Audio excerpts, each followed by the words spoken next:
Atomweight Muay Thai, and we saw our boy Nadaka Yoshinari come up against a very dangerous Ban Lulok. And yeah, just I think the word I used on the stream was surgical, and that's Yeah. exactly what it was. It was just so precise, so elusive, so quick, so Mm. yeah, and he was so comfortable in there, bro.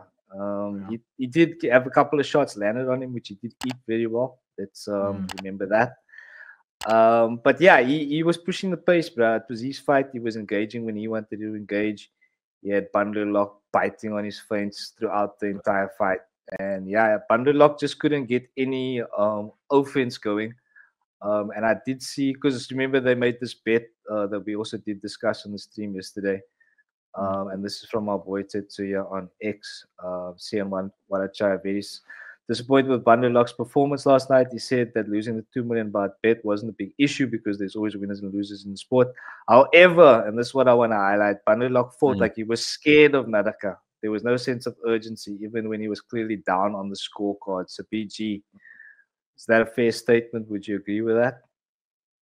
I don't think he was scared. I just think that it's a different thing when you're in there with someone like Nadaka Yoshinari. He's not an ordinary fighter, but I'm telling you, he's from a different world. I don't think he's from planet Earth. He's from a different world because it's a different breed of fighting, man. It's not Nadaka Yoshinari is very hard to hit. He's very, very hard to hit. And there was moments where, like you said, where Plebanunok did land some stuff. You could see there was a welt in Nadaka Yoshinari's right eye, but it was too few and far between. It's like one shot here, like one shot lands every second round. It's like it doesn't really do enough to make him feel like he's losing. There were good leg kicks, which I think that Banlak should have consistently started using. Because if you keep kicking his legs, he's got no pace to move around like that. So I felt like that was one thing that Banlak should have done a lot more in the fight rather than because he abandoned it after the second round. He stopped using it and he was just focusing on getting a hard left straight. But how can he hit this money if he's not there to be it? You said it yourself. When you register that he hit you, he's gone. He's resetting up the next two moves, next two, Yeah. three moves. You commentator said it. He's like he's so many moments behind Nadaka. It's unreal. Um, so I don't wanna bash Banunlock so badly, dude. Because I still think he's a top prospect for that division. I still think he's a killer of a fighter.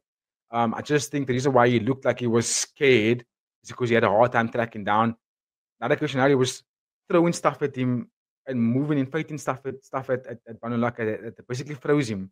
It froze Banunlock there, and he was just like, yo, what do I do? Like, what's my next move here? How do I counter this dude? That's what it looked like to me. It didn't look like he was scared. And I think the most impressive thing from Nadaka Yoshinari in this fight is not what he did, because we know that he fights like that. We know that Nadaka is he's gonna beat you up, bruh. He does it to everybody. The most impressive thing about Nadaka Yoshinari is what I thought was the durability. I wanted to see what does it look like when he gets hit. What does Nadaka Yoshinari look like when someone does land a significant blow on him? And Panok did land on him, and he took those. He took those like a champ, bruh. And I think that was more impressive for me in the fight rather than what he did.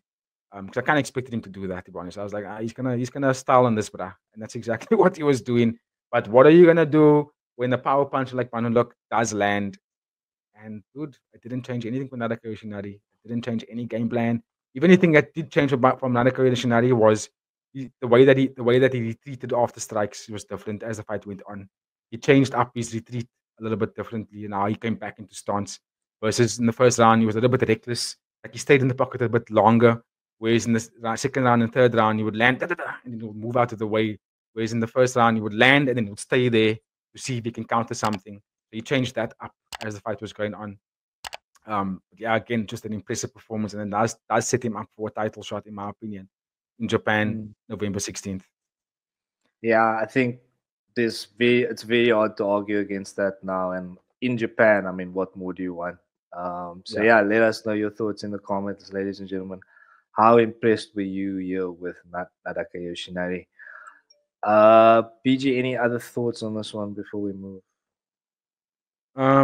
Yeah, no, just a great performance from both guys. I don't think Bannerlock stock degrades. I don't think it goes down. I think it's, you know what I mean. He put on a good fight, and he didn't get stopped. He didn't get beat up to the point where it's like, uh, what now for Bannerlock? I think he's still gonna be a mainstay. To be honest with you. Yeah, Um, yeah. so yeah, we will see this guys fight, probably fight again.